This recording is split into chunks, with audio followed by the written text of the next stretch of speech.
Welcome to the Be My Guest podcast, where we interview inspiring entrepreneurs who share their stories and their insights and much, much more. You made a great choice tuning in today to the Be My Guest podcast. Welcome and enjoy the show.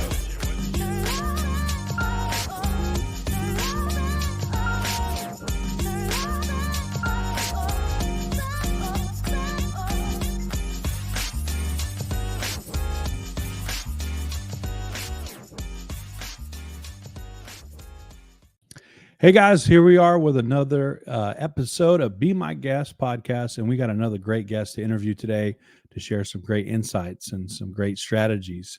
I'm excited to have the guest on today. Before we do, don't forget you can be interviewed on our podcast as well. Go to BeMyGuestPodcast.com, BeMyGuestPodcast.com, click on Get Interviewed, and we will discuss with you how we can get you interviewed as well here on the Be My Guest podcast.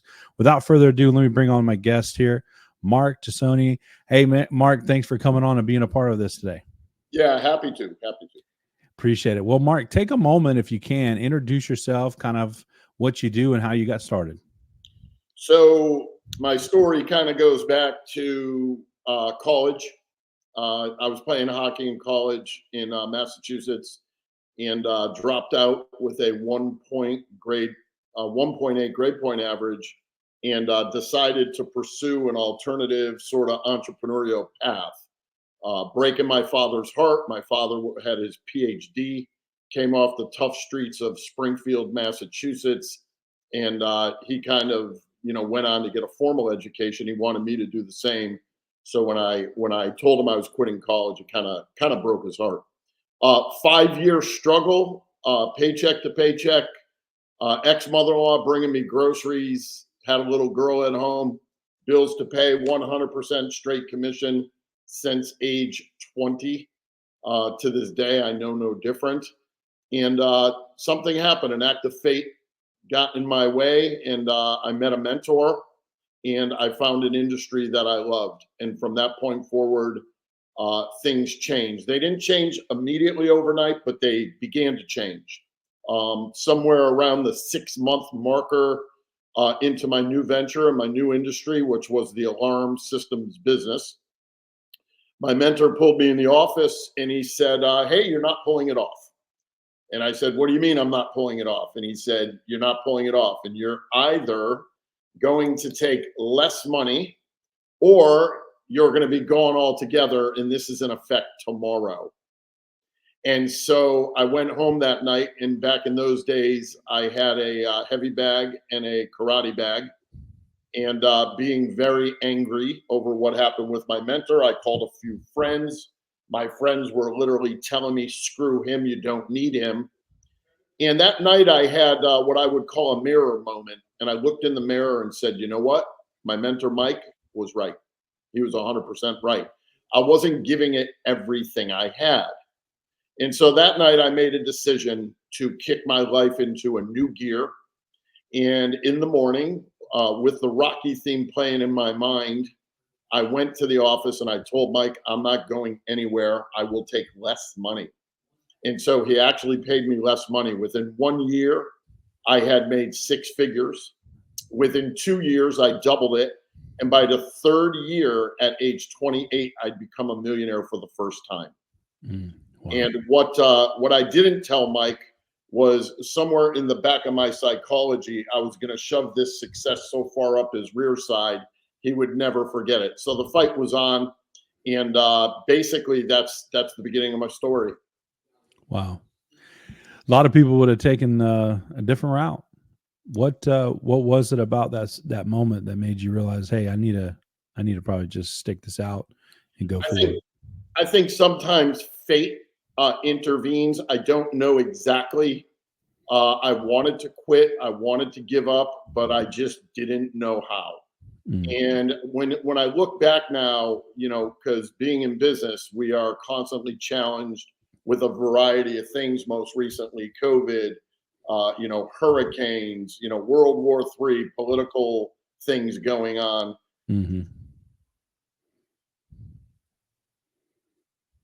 Interest rates. But for me, there was just no quitting. I just didn't know how to stop. And if I could attribute that to anything, I would have to attribute it to my upbringing and the game of hockey. I came up in a city where, kids were really tough. And I played hockey since I was a little kid. I don't profess to be a tough guy, but I was able to develop some mental toughness out of that sort of environment. And I can tell you, there's been a few pivotal moments in my career that was one of the greatest decisions I ever made. I watch salespeople and entrepreneurs all the time now.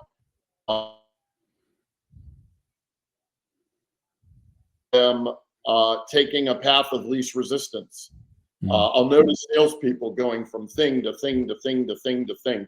I've only done two things in the last 30 years as it comes to earning revenue. I also invest in real estate, and I also coach because that's my gift. But when it comes to generating revenue, what I call the golden goose, I've only done two things in 30 years. So, wow.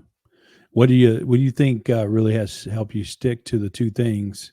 And what was it about those two things that really said, "Hey, these is where I should hang my hat and go for it"? It started in the alarm business. That was my first love. There was a fire in a small town in Massachusetts that took the lives of a little 3-year-old, a little 2-year-old, 1 month after I got into the business in January of 1992. And that sort of situation put me on a crusade. These people's nephew came to work for me, and I kind of learned the interior sort of track of what took place. And so the alarm business for me was a crusade. I never ever thought I would even leave it. To be candid, I never thought I would leave the business. Some models changed, some things changed in the industry, and I did end up leaving. And today, I run a solar business. We do solar roofing, spray foam insulation, HVAC, and battery backup power. But I never thought I would leave the alarm industry. So for me, it's about being on a crusade. One of the things that happened to me in the alarm business, I found my second love. So my first love of business was the alarm business. My second love was teaching and training and developing and coaching.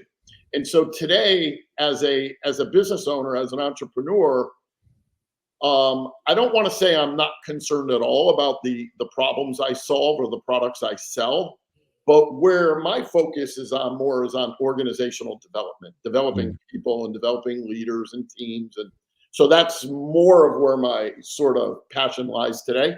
But at the end of the day, the stick-to-itiveness really comes from finding a problem that you are completely obsessed with solving, and you will not be as likely to move from thing to thing. But you've got to really, really enjoy the problem you solve. I think a lot of salespeople and entrepreneurs merely look at it from a place of money. I can tell you, it's always going to get tough. You know that as well as anybody. You're an entrepreneur, and so things do get tough. And that stick-to-itiveness comes from really, really loving, like being deeply enmeshed into the problem we solve. And so that's what's kept me really, really focused. And I call that the golden goose. The golden goose is what lays the eggs. I heard this first from T. Harv Eker. He's the author of the book called The Secrets of the Millionaire's Mind. And he talks about the golden goose, and you never ever take your eyes off the golden goose. And I just took that to heart. And then what you do is you take the eggs and you invest the eggs. And as entrepreneurs, we don't have retirement programs and government pensions and all this. We got to do it ourselves. So for me, it was just about getting the goose to lay the eggs by solving a problem I love solving, and then taking the eggs and then investing them into cash flowing assets. And for me, that's real estate, multifamily real estate, to be specific. And it's worked out very, very well. This formula has worked out really, really well. What a great concept to visualize and understand pretty simply. You talked about organization, structure, leadership. What makes a good leader in your mind? First of all, is authenticity. I think authenticity is the highest vibrational energy state somebody can accomplish.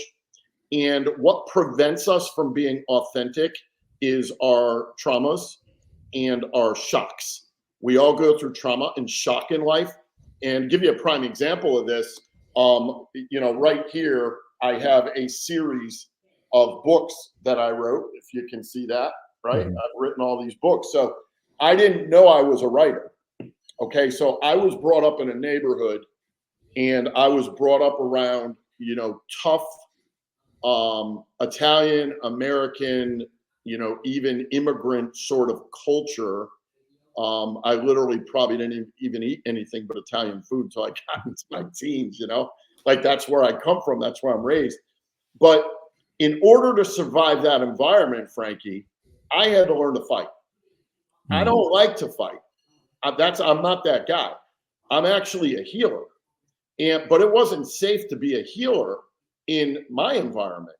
So sometimes people think of a healer, they think of, somebody who's laying hands on people and healing the sick. I'm a healer of a different sort.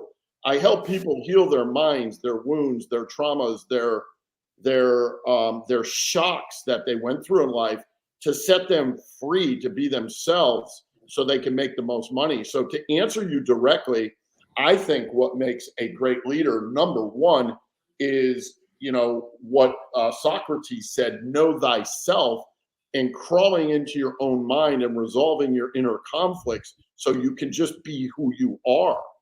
Once you are who you are, my belief is that we've all been through things in life. We've all been through these traumas. We've all been through these shock moments. What breaks your heart? What does your heart, like, what really tears you up inside? If you can solve the problem that really tears you up inside, I believe the natural leader is activated. Mm. I believe we all have leadership within us. Some may be a little more naturally than others, but it can definitely be developed. But if you are on fire to solve a problem that has broken your heart, you will become a leader like you've never seen before. So for me, what do we have? We have authenticity. We have the love of the problem that you actually solve, right? So you got to love the problem you solve. And then from there, to me, it's living by a code of honor and spiritual principles and staying true to those. So to me, it's staying connected to the source. It's understanding that everything that I put out comes back to me. There is no such thing as sleight of hand. People think they're sleight of hand, but you cannot deceive another without deceiving yourself. So therefore, it's just living true to higher spiritual principles. And I believe if you put that together, those three steps, I believe an amazing leader within somebody will emerge. And so Mm. that's kind of my take on that, just off the cuff. Yeah, that's good. And being that you have a coaching service, a business, you work with a lot of salespeople and Yes. entrepreneurs to Yep. help them rewire their mind. Tell us about that, and what is some of the common things you see people have challenging with the way they think and their mindset? Excellent. The first thing to understand is that we have all been, I use the term sometimes, and I'm probably getting edgy here, but I'll get edgy because it's who I am. We get MK Ultra. We get brainwashed. We've been brainwashed by the schools. We've been brainwashed by various organizations, by leaders, by coaches. I had a coach when I was 5 years old. I was playing hockey, and he called me lazy. Like, that's a virus you're planting into somebody's mind, right? Mm. So for a long time, I tried to overcompensate for that because I thought I was lazy. I accepted his idea that I was lazy. So what did I do? I went to the opposite, and I worked so hard that I actually depleted my adrenals and caused a health problem. Mm. So I think that a commonality to understand is that all of us, in some way, shape, or form, have been downloaded. We got downloaded with a sort of version of reality that might not be what we would otherwise choose. And so it's becoming aware of that reality that was downloaded into you. And again, Socrates, taking some time to know thyself. Is that what I would really choose if I were choosing over again? If I were a blank canvas, is that what I would choose? And what I've discovered, especially working with salespeople, most every salesperson I've ever worked with wants to become financially independent. Mm. I don't say this to brag. I'm just reporting. I'm one of the very few that I know who's gone from straight commission to walk away financial independence, meaning that I can stop the show tomorrow and live out the rest of my life, and so can my kids. Why is it most people don't achieve that? The reason they don't achieve it is because they have limited beliefs in their mind about themselves. And so I have spent an absorbent amount of time when my mentor, Mike, when he told me go home that day and you're taking less money or you're not even coming back altogether, like I took that to heart. And so one of the things I discovered right there, Frankie, was, when I was in high school, I made varsity hockey at a hockey power in Massachusetts. Now, there are two states that are known for hockey, Massachusetts and Minnesota. And then, of course, you've got, Canada, they're great. And we've got some European countries who are great in hockey. But I was in a very, very competitive hockey environment. And something unique happened that year when I was a sophomore in high school playing varsity hockey. I sat out. And the coach never said a word to me. He never said, hey, Mark, you're playing next year. Hey, good job. Keep plugging. He never said nothing. So I got angrier and angrier and angrier, right? So long story short, at the end of the season, I ended up changing my approach. I left that school. I didn't want to go to that school to begin with. My father made me go there. It was a Catholic high school. We had to wear, a tie, and you had nuns and priests. And it was like, I hated it. Like I just didn't feel like I belonged there. Well, next year I wind up at the rival. And I'm now starting. And who do we wind up in the Western Massachusetts champion against? But the very team that sat me out. And so that night I made a decision I would succeed or die. And we ended up winning that game 5-4. I scored 1 goal and got 1 assist. But after I reflected on this, here's what I discovered. And most people will relate to what I'm about to say. My anger drove me that night to victory. And it was the greatest sports victory of my entire life. Went on to play 1 year of college hockey. Had no experience like I had in high school. It's just a great victory in front of 4,000 people. So anger is a energy that can move you, but it's not really a sustainable energy, right? But what I discovered when I looked in the mirror was that I formed a belief. So we're getting back to rewiring your mind. I was 15 years old and I formed a belief that if I give this my all, my everything, I'm only going to get let down. So fast forward to age 25, my mentor sees me not giving it everything. He sees me holding back. So I formed this limiting belief that if I give it my everything, I'm just going to get let down. So I instantly transformed that belief. And I started to develop a new belief that there is no winning or losing. There's only learning. So I don't even believe in winning and losing in the traditional sense, right? Now, that doesn't mean I don't use those concepts to motivate people at times. I do. But at the end of the day, I truly don't believe in winning and losing. If you learn and grow, you're winning. And so my point is, you've got to identify the blocks. And what I've discovered about most salespeople and entrepreneurs, they don't like to go there. And I would only say this. What are the consequences of not going there? What does it cost you if you are going to lose the ability to become 100% financially independent? Would you be willing to go there then? Because my experience has been that the ego, the personality, which, oh boy, I'm forgetting his name. Joe Dispenza, he says the personality becomes your personal reality. That's the ego. That's the ego. The ego will prevent you from doing the very necessary things to shift your life. And I can promise you this.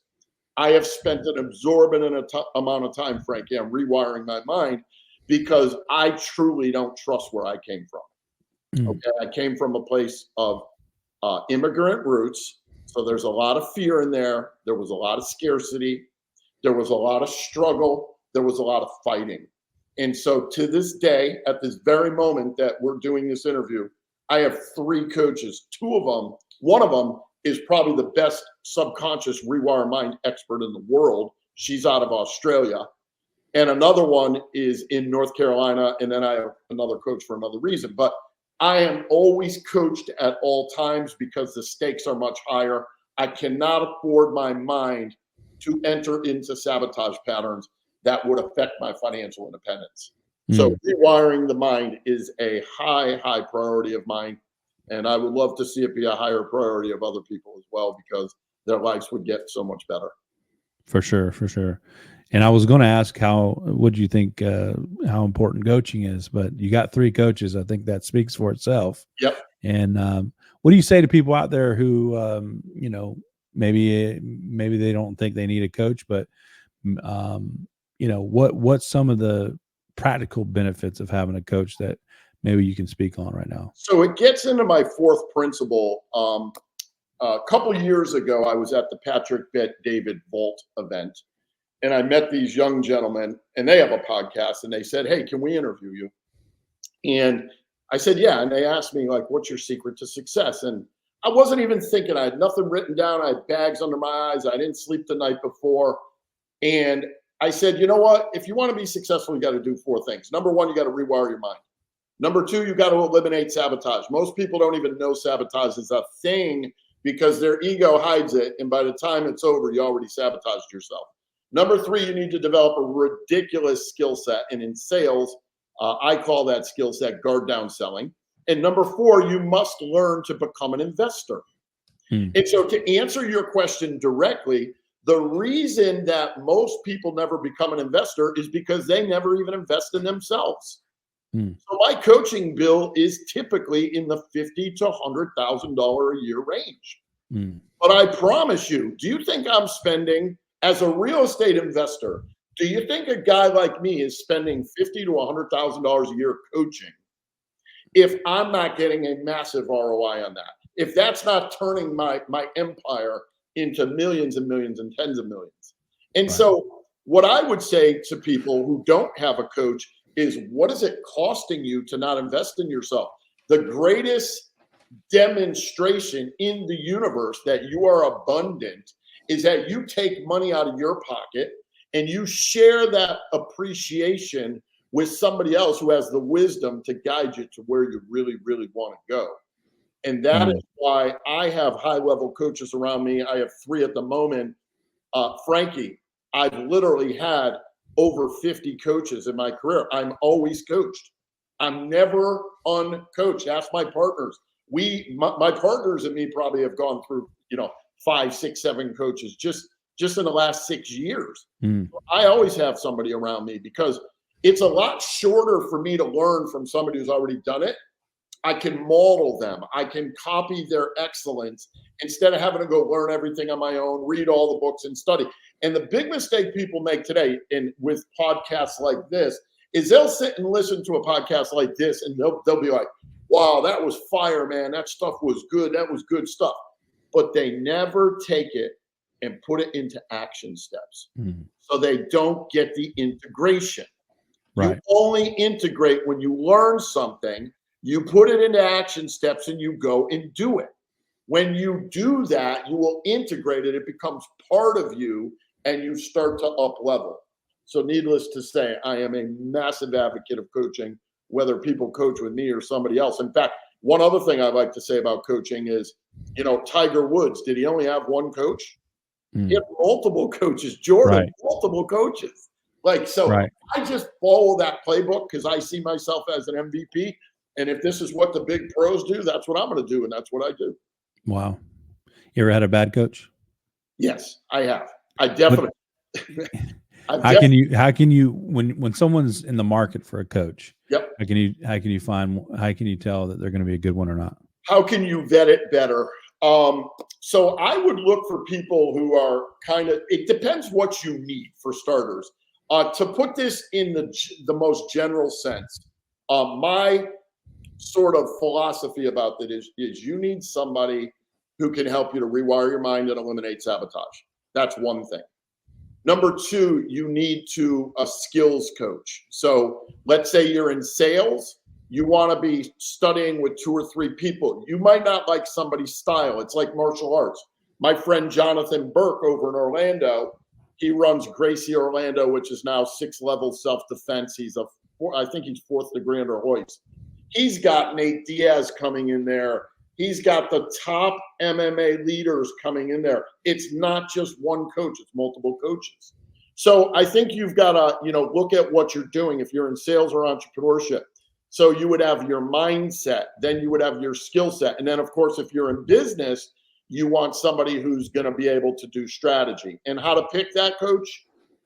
You would pick that coach based on their performance. What have they actually done? Now, I don't want to say I've always learned something from coaches. When I have a bad coach, Frankie, this is what I do in my mind. Or when I've selected a coach that I've selected and I'm like, if I had to do it over again, I probably wouldn't have. In my mind, I make it a tithe. I pretend I'm at church and I'm just giving money to the coaching world. And that's how I do it in my mind. And it does happen. It happened to me this year to the tune of, I don't want to say the amount because somebody might figure out the coach.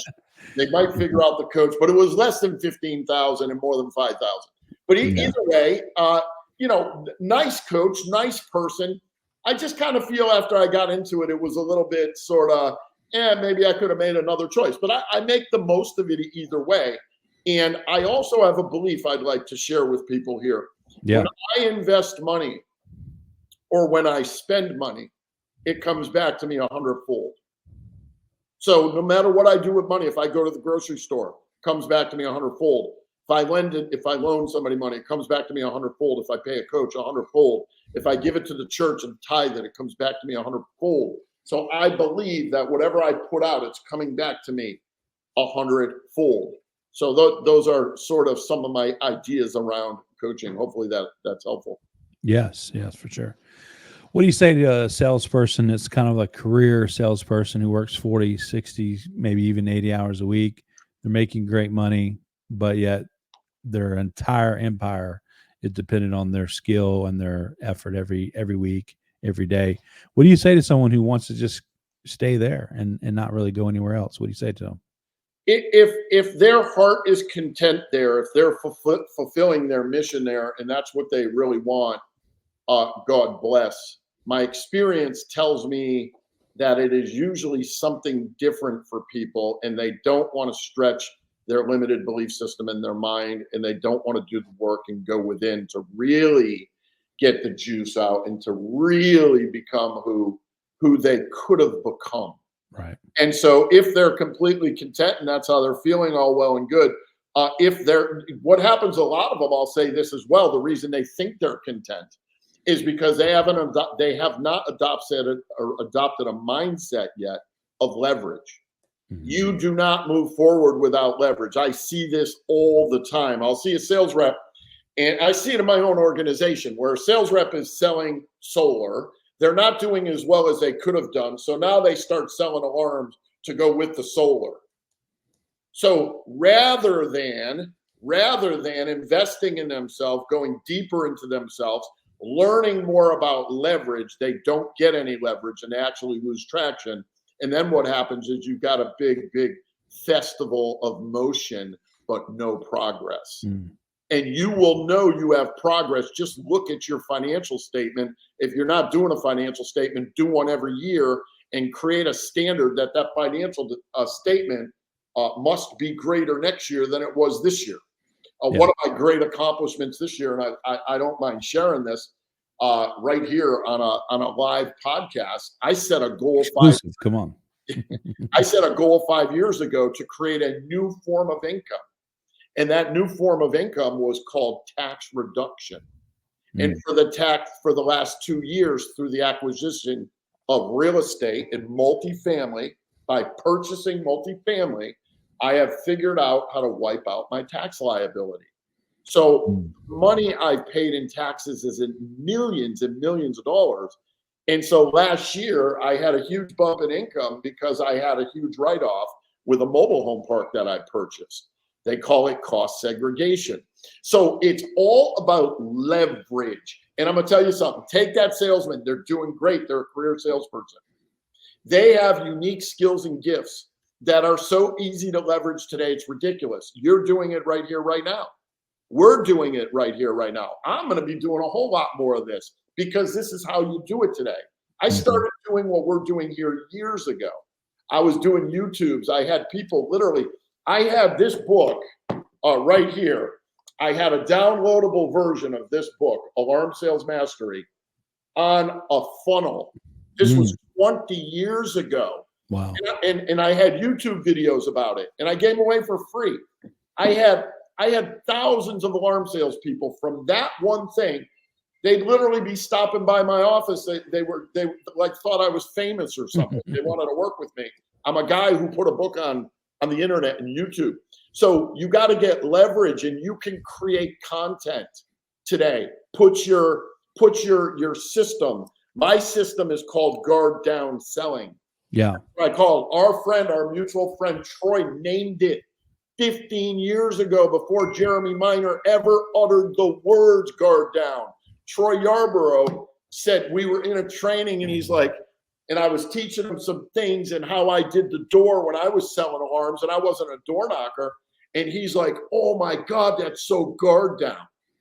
So today I have guarddownselling.com. I haven't got that up and running yet, the site, but I'm building towards it. I have the whole framework laid out. Everybody has a framework within themselves that they could leverage and sell on the internet and become exponentially even more wealthy.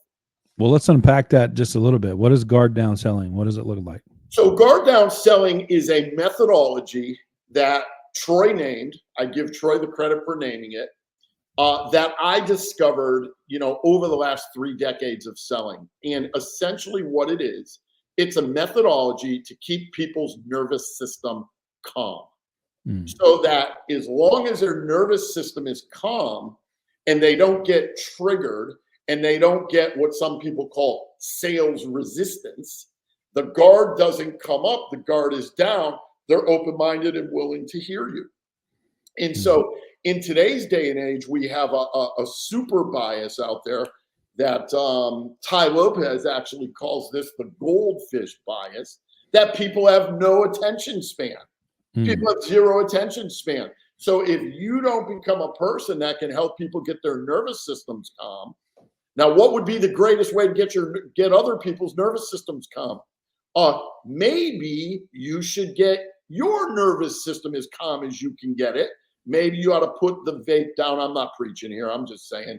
I know people vape things, smoke things, do things, and those things create anxiety. Well, if you so the whole thrust of guard down selling is a series of tactics, techniques, and philosophies to keep people's nervous system calm, so that you can present and get to a sale. From your experience or in your mind, what would you say makes a great salesperson? To me, I go with the late great Chet Holmes formula. Chet Holmes was partners with Anthony Robbins. He wrote the book, The Ultimate Sales Machine. I'm very, very friendly with his daughter, Amanda. She's a motivational speaker today, and she runs the empire after he passed away.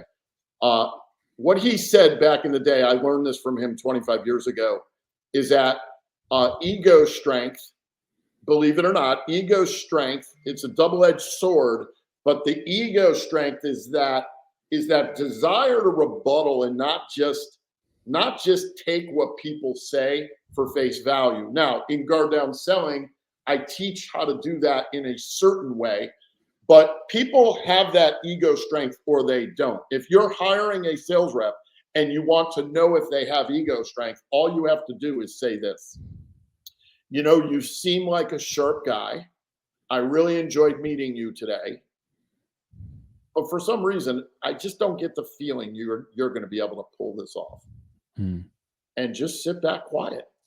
And if they go absolutely crazy and come out of their chair, they have ego strength. And if they agree with you, they have no ego strength. And so that's one thing. The second thing is compassion. If you have ego strength with no compassion, you have a criminal. If you have compassion with no ego strength, you have a missionary.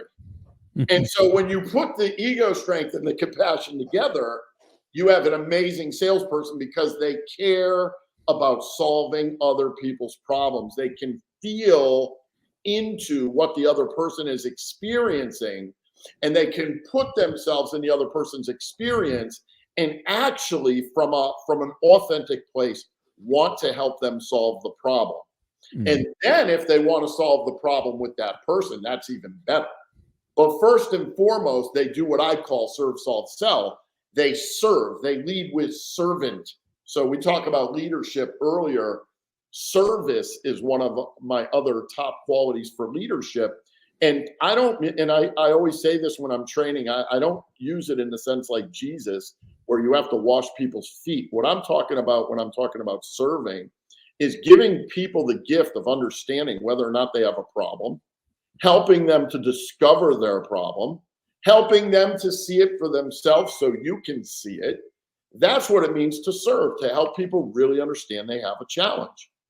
And when you serve at a very, very high level, oh man, you put yourself in a whole new predicament, like a really, really new predicament. So hopefully that, kind of clears that up. You said serve, solve, sell. So you serve. I basically use something called a truth frame, where you say to people something to this effect. Listen, I've got 3 objectives today as I'm coming in here. Number 1, I want to determine whether or not you have a problem big enough that you would actually want to solve. Number 2, I want to share my solution with you to determine whether or not you even like my solution. Right now, I have no idea whether you'd even like it.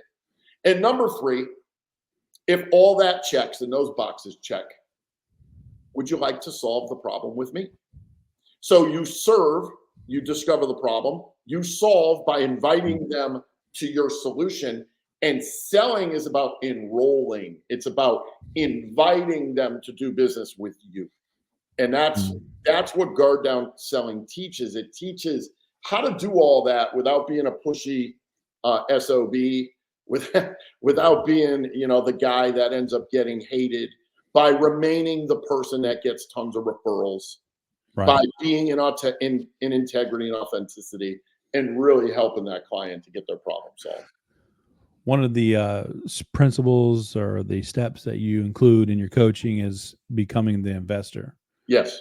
How do you know when it's time or when it's a good idea to start investing? And where do you recommend people start? Such a great question. So my daughter went to Rollins College in Orlando. It's like a little Ivy League school in Winter Park. And she took international business, and she's over in China. She lived in China, came back to the US, went back to China, and she was going to get her master's. And you'll be able to tell she was my daughter. She dropped the master's and she bought a business in China at 23 years old.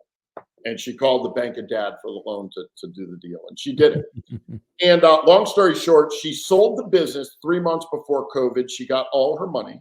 After working it for 2 years, she had 15 Chinese employees. She's fluent in Mandarin.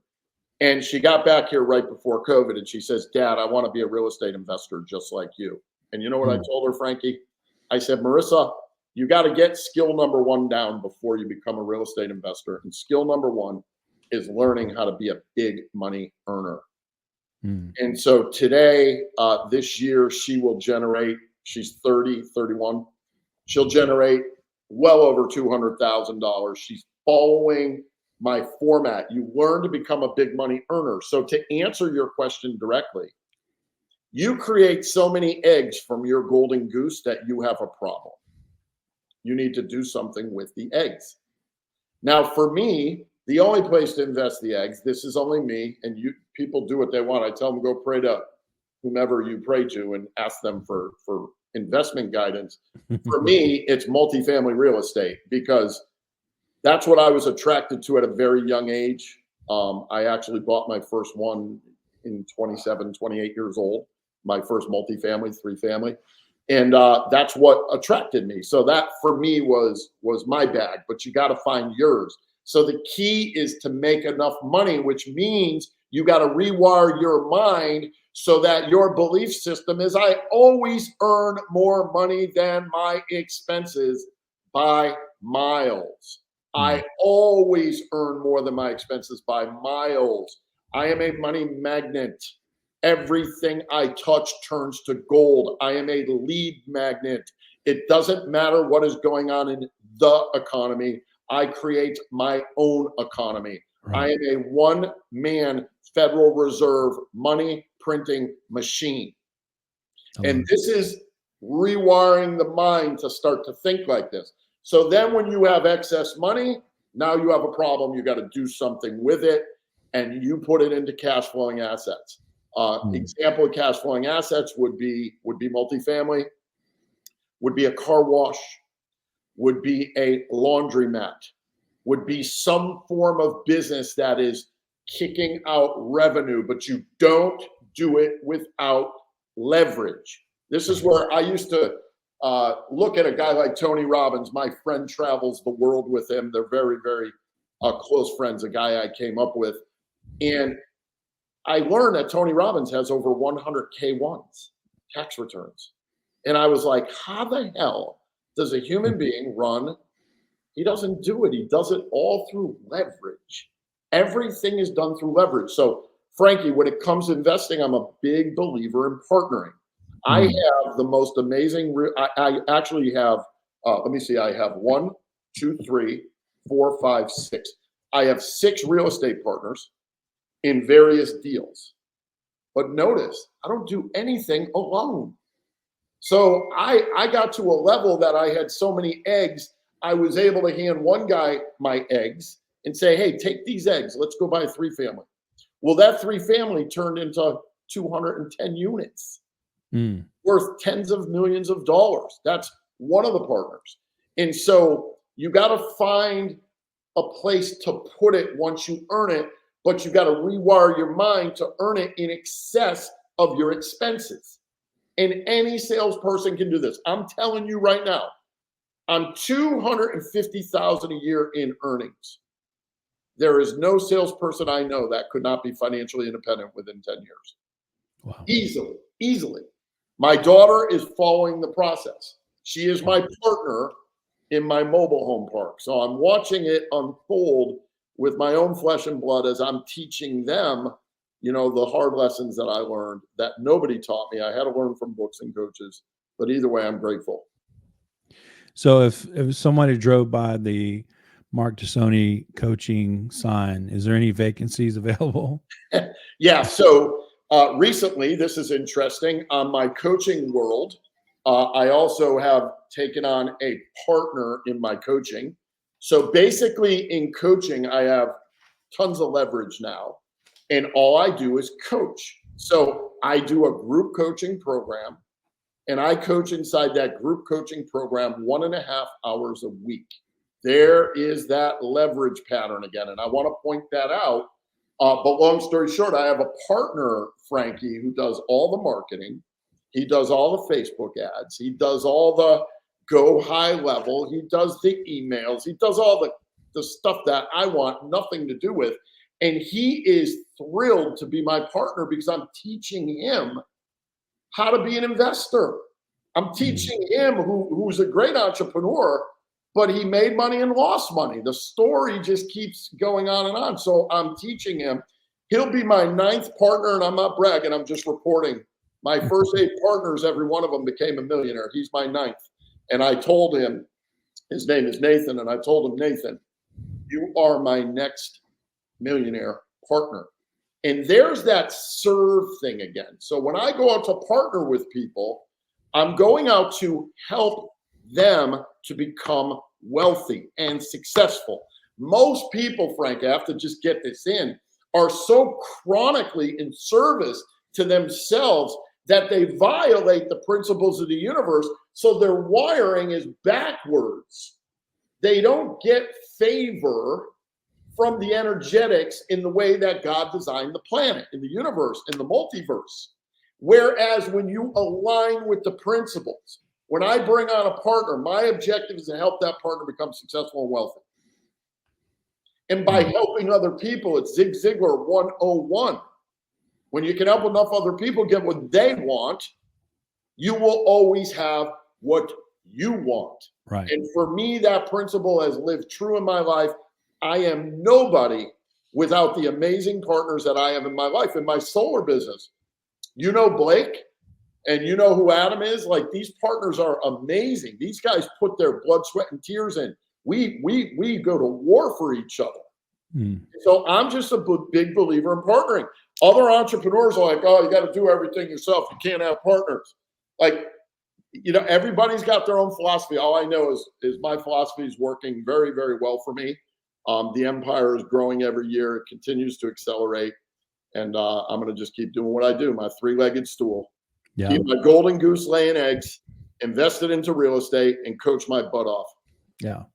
Last question for you. What, you talked about how salespeople, they're either focused on serving or they're focused on the money.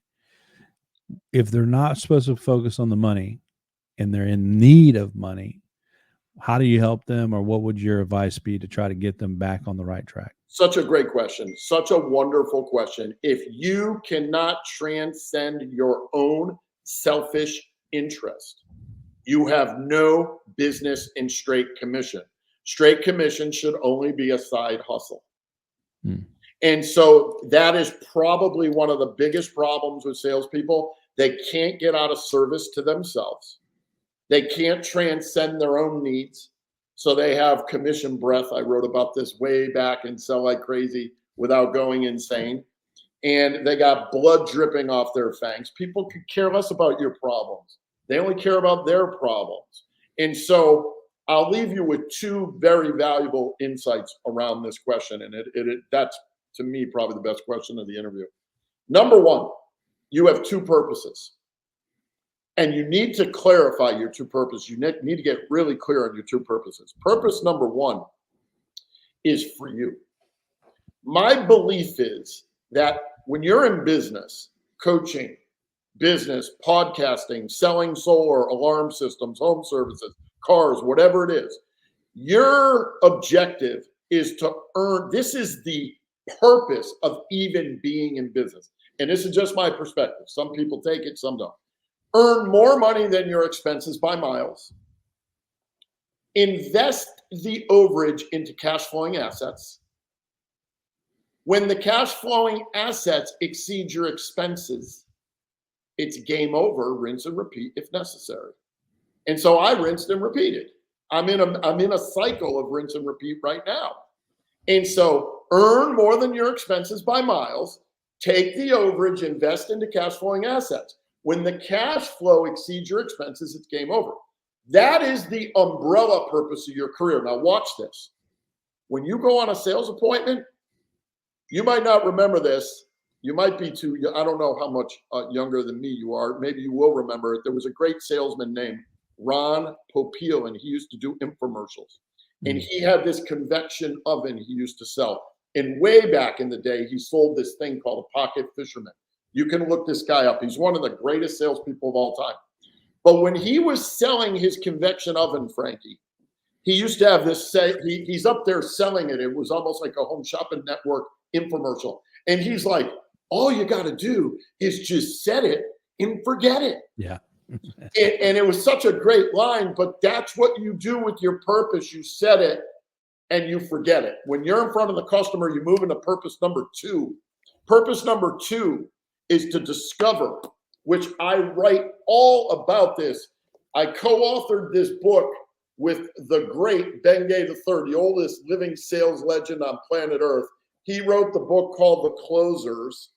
He sold 10 million copies of this book by the 80s. Wow. And so in this book, I share this principle about your sales purpose. Your sales purpose is to discover if people have a problem. This is your purpose. Show them your solution. And if they choose to do it with you, God bless. And you should get really, really good at that purpose. So when you're with the salesperson, the overarching purpose, which has to do with me and my family, is set and forget. We're not dealing with that right now. The problem is these salespeople got to pay a car payment. They got to pay a house payment. If that's you, I recommend turning sales into a side hustle.